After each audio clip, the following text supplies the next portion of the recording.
Hello friends, আসসালামু আলাইকুম। আমি MD Jasimuddin Khandakar, Check Update Tech News চ্যানেলের পক্ষ থেকে আপনাদেরকে জানাচ্ছি ওয়েলকাম। আজকের ভিডিওতে আপনাদের সাথে শেয়ার করব Elementor Bangla tutorial part 23, Elementor basic gallery উইজার। অর্থাৎ আজকে আমরা এলিমিনেটর বাংলা টিউটোরিয়াল আমরা পার্ট 23 এর মধ্যে কি দেখব, কিভাবে আমরা এলিমিনেটরের বেসিক গ্যালারি উইজার ব্যবহার করতে পারি সে বিষয়টা। এখন আমাদের এখানে এলিমিনেটরের বেসিক উইজার গ্যালারি ছাড়াও কিভাবে আমরা এলিমিনেটরের ইমেজ ক্যারোসেল, তারপরে আইকন বক্স, ইমেজ উইজেট, তারপরে গুগল ম্যাপস আইকন উইজেট, এছাড়া আরো যে অন্যান্য যে উইজেট গুলো আছে সেগুলো কিভাবে আমরা ব্যবহার করতে পারি তার উপর কিন্তু পার্ট বাই পার্ট এখানে ভিডিও দেওয়া আছে। চাইলে আপনারা ভিডিওগুলো দেখতে পারেন। তাছাড়া যদি আপনারা আমার প্লেলিস্টে আসেন, আসার পরে কিন্তু এখানে আমার এলিমেন্টের উপর কিন্তু আমার একটা প্লেলিস্ট করা আছে। চাইলে প্লেলিস্ট থেকে এখানে আপনারা সিরিয়ালে সবগুলো ভিডিও দেখতে পারেন। তাছাড়া আপনার ওয়ার্ডপ্রেসের বেসিক, এমনকি আপনার ব্লগার থেকে ফ্রিতে ওয়েবসাইট তৈরি করার উপর প্লেলিস্ট দেওয়া আছে। চাইলে আপনার এই ভিডিওগুলো দেখে আপনার ওয়েবসাইটের উপর আরো নলেজ অর্জন করতে পারেন। তাছাড়া যদি আপনার ডিজিটাল মার্কেটিং এর বিভিন্ন বিষয় জানতে চান, তাহলে ডিজিটাল মার্কেটিং এর বিভিন্ন বিষয়ের উপরে বিভিন্ন ধরনের প্লেলিস্ট করা আছে। তাহলে এই ভিডিওগুলো দেখে আপনারা ডিজিটাল মার্কেটিং এর আরো অনেক বিষয় আপনারা জানতে পারেন। আচ্ছা, তাই হোক, তাহলে আমাদের আজকে ভিডিওটা শুরু করি। তাহলে আজকে আমরা বলছি কি, আমাদের এলিমেন্টরে আমরা কোন উইজারটা জানবো, আমরা বেসিক গ্যালারি উইজারের বিষয়টা। তাহলে এই কাজটা করার জন্য আমরা প্রথমে ব্রাউজারে চলে আসবো। আসার পরে যদি আপনাদের ডোমেন হোস্টিং থাকে, তাহলে ডোমেনের নামটা লেখা এখানে আপনার স্ল্যাশ দিয়ে wp admin বা শুধু অ্যাডমিন বা wp-login.php তিনটার যে কোনো একটা লেখা আপনি এন্টার প্রেস করবেন। করার পরে ইউজার নেম পাসওয়ার্ড দিয়ে লগইনে ক্লিক করে আপনার ওয়ার্ডপ্রেসের ড্যাশবোর্ডে ঢুকে আপনি কাজটা করতে পারেন। আর আপনার যদি ডোমেন হোস্টিং না থাকে কোনো সমস্যা নেই, আপনি ফ্রিতে কাজটা শেখার জন্য আপনি কি করতে পারেন, আপনার পিসিটাকে আপনি এখানে লোকাল সার্ভার বানিয়ে নিয়ে তারপরে কাজটা করতে পারেন। আর আপনার লোকাল সার্ভার বানানোর জন্য আমাদের কি করতে হবে, পিসিতে আমাদের এখানে জাম্প সফটওয়্যারটা ইনস্টল করতে হবে। জাম্প সফটওয়্যার ইনস্টল করার পরে আপনি যদি এখান থেকে সার্চ করেন XAM লেখা, বা সার্চ করার পরে জাম্প কন্ট্রোল প্যানেল আপনি এখানে ক্লিক করবেন। ক্লিক করার পর এখানে জাম্প কন্ট্রোল প্যানেল বক্সটা আসলে এই মডিউল থেকে অ্যাপাচি মাইস্কুয়েল এই দুইটা মডিউল আপনি এখান থেকে স্টার্ট করে দিবেন। স্টার্ট করার পরে মিনিমাইজ করে আমরা এখান থেকে ব্রাউজারে এসে আমরা কি লিখবো এখানে, যে আমরা লোকাল হোস্ট। বাস লোকাল হোস্ট লেখার পর আমার কিন্তু এখানে দেখেন জসিম, তারপরে অবলিক দিয়ে wp admin চলে আসছে। কেন চলে আসছে, যেহেতু অলরেডি আমি একাধিকবার এখানে টাইপ করছি, সেই কারণে কুকিজ থেকে আমার অটোমেটিক চলে আসছে। কিন্তু আপনি করবেন কি, আপনি লোকাল হোস্ট লেখার পরে স্ল্যাশ দিয়ে আপনি কি লিখবেন, আপনার ফোল্ডার নেম, কোন ফোল্ডার নামটা আপনি সি ড্রাইভে জাম্প ফোল্ডারের ভিতরে এইচটি ডক্সের ভিতরে আপনি যেই ফোল্ডারের ভিতরে ওয়ার্ডপ্রেসের ফাইলগুলো রাখছেন আপনি সেই ফোল্ডার নামটা লিখবেন। লেখার পরে স্ল্যাশ দিয়ে wp admin বা শুধু অ্যাডমিন বা wp-login.php বা তিনটার যে কোনো একটা রেখে আপনি এন্টার প্রেস করবেন।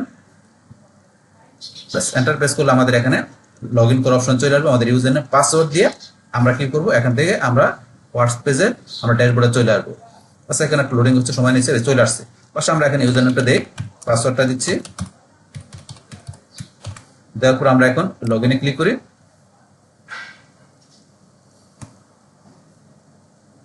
ব্যাস, আমরা ওয়ার্ডপ্রেসে ড্যাশবোর্ডে চলে আসলাম। আসার পরে এখন আমাদের কাজটা করার জন্য আমরা কোথায় চলে আসবো, আমরা বলছি আমরা এখান থেকে পেজে চলে আসবো। তাহলে আমরা অল পেজে যাই।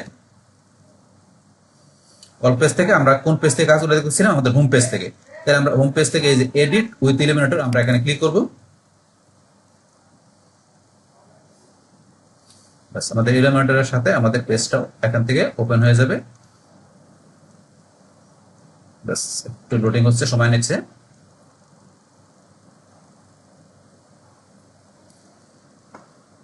বাস, আমাদের পেজটা এখানে চলে আসলো, আমাদের হোম পেজটা। আসার পরে ধরুন এখন আমরা এখান থেকে কাজটা করার জন্য আমরা এখান থেকে এই যে নিচে চলে আসি। তাহলে এই যে কাজগুলো করা আছে ধরুন এগুলো একটু আমরা ডিলিট করে নিতে চাইছি, এখান থেকে এই সেকশন ডিলিট করে দিলাম। তারপরে আগে যেগুলো করা আছে ধরুন আমরা সেকশনগুলো ডিলিট করে দিয়ে একটু আমাদের পেজটা আমরা এখান থেকে একটু ফাঁকা করে নিচ্ছি। তাহলে ধরুন আমরা এটা ডিলিট করে দেওয়া, এগুলো ডিলিট করে দেওয়া, ধরুন আমরা এখান থেকে পুরো পেজটা আমরা এখান থেকে ব্ল্যাঙ্ক করে নিলাম। বাস, এখন ধরুন আমরা এখান থেকে যে কাজটা করার জন্য এই যে এখানে আমাদের এখানে যে প্লাস, আমরা এই যে প্লাস এড নিউ সেকশন এখানে ক্লিক করে আমরা একটা সেকশন নিব। সেকশন নেওয়ার পরে এখন এখান থেকে আমাদের এই যে প্লাস এখানে আমরা ক্লিক করব। এই যে এখানে প্লাস আমরা এখানে ক্লিক করি। প্লাসে ক্লিক করার পরে আমরা এদিকে বাম দিকে চলে আসবো। আসার পরে এখান থেকে আমাদের এই উইজার থেকে আমাদের তো বেসিক উইজার গুলো দেখা হয়ে গেছে। তাহলে আমরা এখন নিচ দিকে আসি, আমরা আরো নিচ দিকে আসবো, আমরা স্ক্রল বাটন টান দিয়ে আরো নিচ দিকে আসি। আসার পর এই যে জেনারেল থেকে আমাদের এখানে এই যে image box, image icon, image carousel এগুলো কিন্তু অলরেডি আমাদের এখানে ভিডিও দেওয়া আছে আমার এখানে। তো এখন আমরা আজকে এখান থেকে এই বেসিক গ্যালারি উইজারের বিষয়টা বসে দেখবো। তাহলে এখন আমরা এখানে যদি মনে করেন ডাবল ক্লিক করি তাহলে চলে আসবে, অথবা যদি আমি এটা এখান থেকে ড্র্যাগ করে আমি এই যে এখানে আমার এই সেকশনের এখানে আমি যদি এখানে এটা ড্রপ করি তাহলে ধরুন আমার কিন্তু এখানে চলে আসছে। আসার সাথে সাথে আমার এখানে ধরুন এই যে কন্টেন্ট স্টাইল এরকম অপশনগুলো চলে আসছে। এখান থেকে এই কন্টেন্টের মধ্যে দেওয়া আছে বেসিক গ্যালারির মধ্যে নো ইমেজ সিলেক্টেড। তাহলে আমাদের এখানে কি করতে হবে, আমার ইমেজ সিলেক্ট করতে হবে। তাহলে এখন সিলেক্ট করার জন্য আমি এই যে অ্যাড ইমেজ এখানে ক্লিক করব। বাস, করার পরে এখন আমাদের এখানে গ্যালারি তৈরি করার জন্য আমরা কিন্তু এই যে মিডিয়া লাইব্রেরিতে আমাদের যে ইমেজগুলো আছে এখান থেকে নিতে পারি, অথবা আপনার আপলোড ফেলে যায় আপনার পিসি থেকে ইচ্ছা করলে আপনি এখানে আপনার ফোল্ডার থেকে বা ড্রাইভ থেকে আপনি কি করতে পারেন, ইমেজ এখানে আপলোড করে নিতে পারেন। তাহলে আমি এখানে মিডিয়া লাইব্রেরি থেকে নিব। তাহলে এখানে ইমেজ দেওয়া আছে অনেকগুলো। এখান থেকে ধরেন আমি কোন কোন ইমেজটা নিব, ধরেন আমি এটা সিলেক্ট করলাম, এটা সিলেক্ট করলাম, এটা সিলেক্ট করি, তারপরে ধরেন এটা সিলেক্ট করলাম। এইভাবে ধরেন আমি এখান থেকে এই কটা ইমেজ সিলেক্ট করলাম। পাস করার পরে এখন আমরা চাইলে ইমেজের যে ক্যাপশন নেম এগুলো দিয়ে দিতে পারেন। যে ক্যাপশন নেম, ডিসক্রিপশন আমি এগুলো দিব না।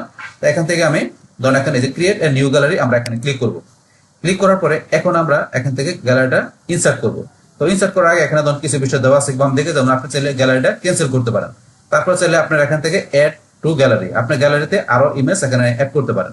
তারপরে আপনি এই গ্যালারি এডিট করতে পারেন, অপশন দেওয়া আছে এগুলো। এখন যদি কোনোটা আপনি এডিট করে ডিলিট করে করতে পারেন। তারপরে এখানে এই যে ক্যাপশন নেম দিতে পারেন, এই যে ক্যাপশন নেম এখানে দেওয়ার অপশন, যেমন নাম দেওয়া আছে, এটার নাম দেওয়া আছে, এটা চাইলে এগুলো আপনি ক্যাপশন নেম এখান থেকে দিতে পারেন। তারপর রিভার্স করতে পারেন, রিভার্স অর্ডার করতে পারেন আপনি এখান থেকে এই ইমেজগুলোকে। তো এই বিষয়গুলো এখানকার। তাহলে আমরা এখন ইমেজগুলো নেওয়ার পর আমরা ইনসার্ট গ্যালারিতে ক্লিক করব। বাস আমাদের এখানে ধরুন এই যে ইমেজগুলো চলে আসছে। তাহলে আগে যে আমরা যখন এই যে ক্যারোসেল ইমেজ ক্যারোসেলের কাজটা করছিলাম, তখন এই ইমেজ ক্যারোসেলের মধ্যে কিন্তু আমাদের এখানে ইমেজগুলো এই যে গ্যালারির মধ্যে চলে আসছে। বাস এখন ইমেজগুলো আসার পরে এখন ধরুন আমরা কিন্তু এই যে উপর অপশন দেওয়া আছে ক্লিয়ার গ্যালারি, আমরা কিন্তু এই ইমেজগুলোকে এই গ্যালারি থেকে আমরা এই যে এখানে ক্লিক করে কিন্তু আমরা ক্লিয়ার করতে পারি। অপশন দেওয়া আছে, আমরা ক্লিয়ার করবো না। বাস এখন এখান থেকে নিচে আসার পরে আমাদের এখানে প্রথমে দেওয়া আছে ইমেজ রেজুলেশন। তাহলে এখন এখানে কিন্তু ইমেজটা নেওয়ার সাথে সাথে এখন সে ডিফল্ট যে রেজুলেশনটা ইমেজের সেটা কি ধরে নিয়েছে, থাম্বনেল এই যে 150x150 এই রেজুলেশন অনুসারে ইমেজগুলো ধরে নিয়েছে। কিন্তু আমরা যদি এখান থেকে একটু রেজুলেশনটা বাড়াই দিই, ধরুন আমি করে দিলাম এখান থেকে করে দিলাম ধরেন মিডিয়াম করে দিলাম, একটু ধরে দিলাম বড় হয়ে গেছে, কিন্তু রেজুলেশন আমাদের একটু মিডিয়াম দেওয়াতে আমাদের ইমেজগুলো একটু বড় দেখাচ্ছে। এখন মনে করি আবার যদি আমরা ধরেন এখানে থাম্বনেল সাইজ দিই, এই যে এরকম ছোট দেখাচ্ছে আবার, তাইলে এখান থেকে ধরেন আমরা কোন সাইজ দেখা দিলাম, ধরেন যে লার্জ, আমরা ধরেন যে এই যে 1024x1024 এটা ধরেন আমরা রাখলাম। তখন এইটা আমরা রাখলাম এখানে ইমেজ রেজুলেশন হবে। বাস আপনার যেটা প্রয়োজন সেটা আপনারা রাখবেন। তারপর এখানে কলাম, এখানে আমাদের ইমেজগুলো কয়টা কলাম আছে, একটা, দুইটা, তিনটা, চারটা কলাম আছে। তাই যেহেতু ইমেজ 5টা, তাই কারণ আমাদের এই লাস্টে 5 নম্বর ইমেজটা আমাদের এই প্রথম কলামে চলে আসছে। কিন্তু যদি এখানে 4টা কলামের জায়গায় যদি মনে করেন এখান থেকে আমি 3টা কলাম দেখাই দিলাম, বাস 3টা কলাম দেখালে এখন ধরুন 1টা, 2টা, 3টা কলাম, তাহলে বাকি 2টা ইমেজ কিন্তু আমার এই যে প্রথম দ্বিতীয় কলামে চলে আসছে, এইভাবে চলে আসে। আর এখান থেকে যদি আমরা 2টা কলাম দেখাই দিই, তাহলে দেখবেন এই যে 2টা কলাম দেখাই দিলে দেখেন এখানে প্রথম কলামে 3টা, দ্বিতীয় কলামে 2টা ইমেজ, এইভাবে কিন্তু আপনার এখানে কাজগুলো করে। তাহলে ধরেন আমি এখানে কয়টা রাখলাম, ধরেন এখান থেকে আমি 3টা কলাম মনে করে রাখলাম। বাস আপনার প্রয়োজন অনুসারে রাখবেন। বাস তারপর এখানে ক্যাপশন। তো এখন ধরেন এখানে ক্যাপশন, অ্যাটাচমেন্ট ক্যাপশন, এখানে কিন্তু অ্যাটাচমেন্ট ক্যাপশনের মধ্যে আমাদের কিন্তু এই যে ক্যাপশনটা অ্যাড করা আছে, যে এই দুইটার মধ্যে আমাদের ক্যাপশন নেম ছিল, এগুলোর মধ্যে কিন্তু ক্যাপশন নেম ছিল না, এই দুইটার মধ্যে আছে। এখন অ্যাটাচমেন্ট ক্যাপশন হিসেবে ক্যাপশন যদি আপনারা রাখতে চান, তাহলে এখান থেকে যে আপনার নাম করে দিলে একদম ক্যাপশন নেম কিন্তু নাই। তো আপনি যদি না চান আপনি নাম করে দেবেন, আর চাইলে এই যে অ্যাটাচমেন্ট ক্যাপশন এটা আপনি দেখাইতে পারেন। ধরেন আমি ক্যাপশন নেমটা রাখলাম না, উঠাই দিলাম। বাস তারপরে এখানে দেওয়া আছে আমার কি লিঙ্ক। তো এখানে ধরুন আপনার এই লিঙ্কের মধ্যে এখানে কি দেওয়া আছে আমাদের মিডিয়া ফাইল। আমরা একটু নিজ দিকে আসি, এটা টান দিয়ে নিজ দিকে আসি। তো মিডিয়া ফাইল, তো এই মিডিয়া ফাইল আমরা মিডিয়া ফাইল হিসেবে কিন্তু আমাদের ইমেজগুলো এখানে লিঙ্ক করা আছে বর্তমানে। এখন আপনি যদি এখান থেকে অ্যাটাচমেন্ট পেজ দেন, তাহলে অ্যাটাচমেন্ট ফাইল অনুসারে হবে। আর আপনি যদি এখানে লিঙ্ক না চান, নাম করে দেবেন। তা মিডিয়া ফাইল, যেহেতু মিডিয়া আমার এখানে ইমেজগুলো মিডিয়া ফাইল হিসেবে কাজ করো, তাহলে আমি মিডিয়া ফাইলের লিঙ্ক হিসেবে ধরনের বিষয়টা রাখলাম, যেটা ডিফল্ট থাকে এটা রাখলাম। তারপর লাইট বক্স, তো লাইট বক্সের এখানে বিষয়টা ডিফল্ট দেওয়া আছে। তো আপনি যদি এখান থেকে যান, আপনি যদি লাইট বক্সটা ইয়েস করে দেন, বাস ইয়েস করে দিলে এখন আপনার এখান থেকে এই যে লাইট বক্সটা কিভাবে কাজ করবে সেটা কিন্তু আপনি এই যে manage your site light box setting in the panel, আপনার লাইট বক্স প্যানেল থেকে আপনার এই লাইট বক্স সেটিং এর বিষয়টা আপনি ম্যানেজ করতে পারেন আপনার সাইটের জন্য। তো সেটা করার জন্য এই যে আপনি ইয়েস করার পরে লাইট বক্স প্যানেলে যদি আপনি যান, লাইট বক্স প্যানেলে কিন্তু লাইট বক্সের এখানে এই যে বিভিন্ন অপশন দেওয়া আছে। তো এখান থেকে আপনি ইমেজ লাইট বক্সটা আপনার কি থাকবে, এটা যেগুলো একদম ডিফল্ট কিন্তু এগুলো করা আছে। তো আপনি এখান থেকে এই যে বিষয়গুলো দেখে গেছে, এগুলো কিন্তু আমাদের সাইটের ভিতরে আমাদের ইমেজের মধ্যে কাজ করবে। লাইট বক্সের বিষয়টা, এই যে ইমেজের লাইট বক্স এটা থাকবে, এইটা কি বিষয়টা কিন্তু লেখা আছে, কিন্তু পড়লেই বুঝতে পারবেন। তারপরে কাউন্টার হবে কিনা, ফুল স্ক্রিন, জুম, এগুলো কিন্তু কাজ করবে। আপনি এর মধ্যে কোনটা না চান, তাহলে আপনি এখান থেকে এই যে ক্লিক করে নো করে দিতে পারেন। নো করে সেভ এস চেঞ্জ করে দিলে এটা হবে না। তাহলে যেগুলো ডিফল্ট সেগুলো আমরা রাখলাম। তারপরে যে টাইটেল, ডিসক্রিপশন এইগুলো থাকবে কিনা, তারপরে ব্যাকগ্রাউন্ড কালার, আরো বিষয়গুলো আপনি নিজের মধ্যে সেট করে দিতে পারেন। কইরা লাস্টে সেভ এস চেঞ্জ দিলে আপনার ইমেজের লাইট বক্সের মধ্যে আপনার এই কাজগুলো এইভাবে কাজ করবে। তো এটা হচ্ছে আমাদের এই বিষয়টা, আপনি একটু এখান থেকে দেখবেন। তারপরে এই বিষয়গুলো ইমেজের লাইট বক্সের যে বিষয়গুলো আমরা যখন আরো প্র্যাকটিক্যালি কাজ করব বিস্তারিতভাবে আমাদের ওয়েবসাইটে, তখন এই বিষয়গুলো আমরা একটু ডিপলি দেখবো। বাস এখন ধরুন আমরা এটা ইউজ করবো না, তাহলে আমরা ব্যাকে চলে আসি। বাস আসার পরে ধরুন ক্লোজ করে দিলাম, এখান থেকে ডিসেট করে দিলাম আমরা এটা। বাস করার পর এখন ধরুন আমরা আবার আগের জায়গায় চলে আসার জন্য আমরা এই যে এখান থেকে আমাদের এডিট বেসিক গ্যালারি এখানে ক্লিক করব। করার পর এখান থেকে আমরা যেখানে ছিলাম সেখানে আবার চলে আসি। তাহলে এখন ধরুন আমরা এখান থেকে কোথায় গেছিলাম আমরা লাইট বক্সের ভিতর। এখন তারপর অর্ডার বাই ডিফল্ট দেওয়া আছে আপনি এখান থেকে র্যান্ডম। তো র্যান্ডম দিলে আমাদের এখানে ইমেজগুলো র্যান্ডম ভাবে কি করবে, সে অর্ডার বাই করবে, মানে সে এখানে তার নিজের মতো করে র্যান্ডমলি সে একটা পর একটা ইমেজকে এখানে কি করবে, অর্ডার করবে। এই রয়েছে এই বিষয়টা। আপনার ডিফল্ট দিলে সে ডিফল্ট ভাবে এখানে ধরেন যেটা হওয়া দরকার সেটা সে কাজ করবে। এই রয়েছে আমাদের অর্ডার বাই বিষয়টা। মানে অর্ডার বাই কুইজ আমাদের অ্যাসেন্ডিং ডিসেন্ডিং যেটা আমরা দেখা যায় মনে করেন যে মানে যেটা কাজ করে ওইরকম বিষয়টা অনেকটা, যেখানে ইমেজ গুলা এখন ডিফল্ট অর্ডার মানে তার নিজের মতো করে সে একটা পর একটা ইমেজ এখানে অর্ডার করে দেখাবে।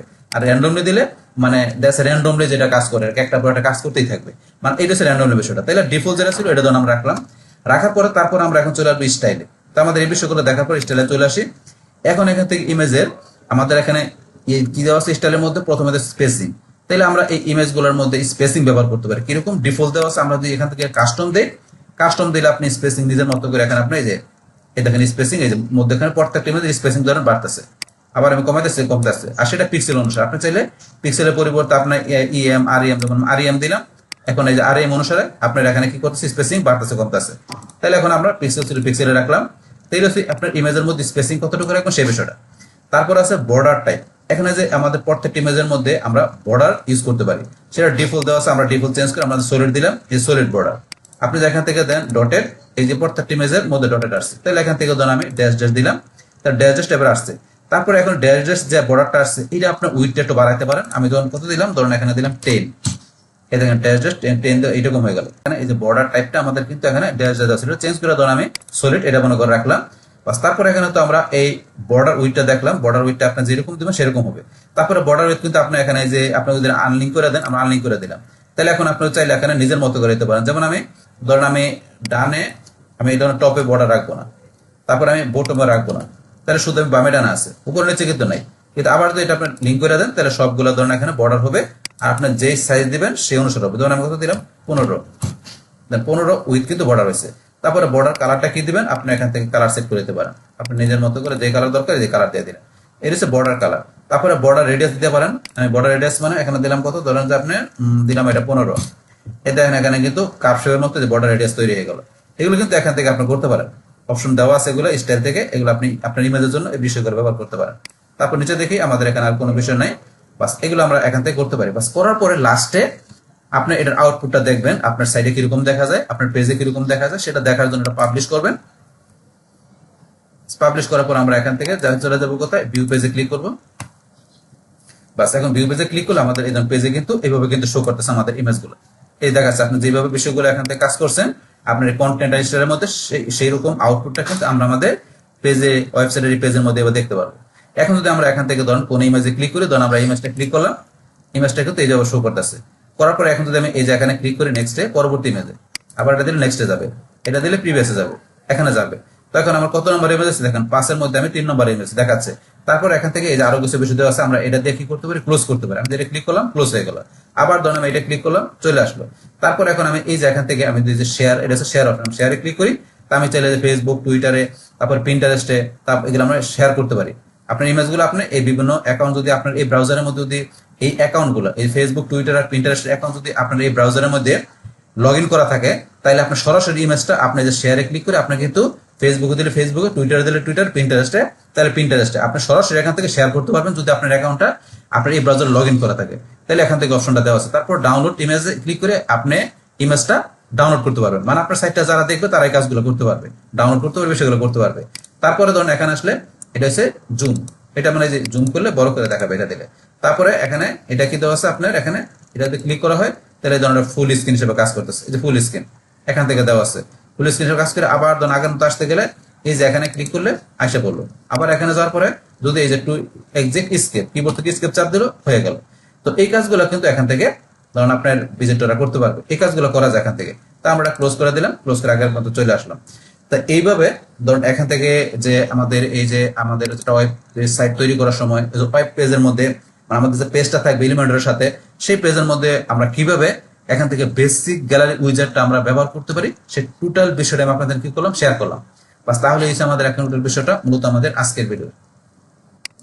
ডিয়ার ফ্রেন্ডস, আমার আজকের এই eliminator Bangla tutorial part 23 Elementor basic gallery wizard, এই ভিডিওটি যদি আপনাদের কাছে ভালো লেগে থাকে কিংবা ভিডিও থেকে আপনারা কিছু শিখে থাকেন, উপকৃত হয়ে থাকেন, তাহলে আমার এই জে কে আপডেট টেকনিক চ্যানেলটি আপনারা সাবস্ক্রাইব করবেন, লাইক করবেন, কমেন্ট করবেন এবং সবার সাথে শেয়ার করবেন।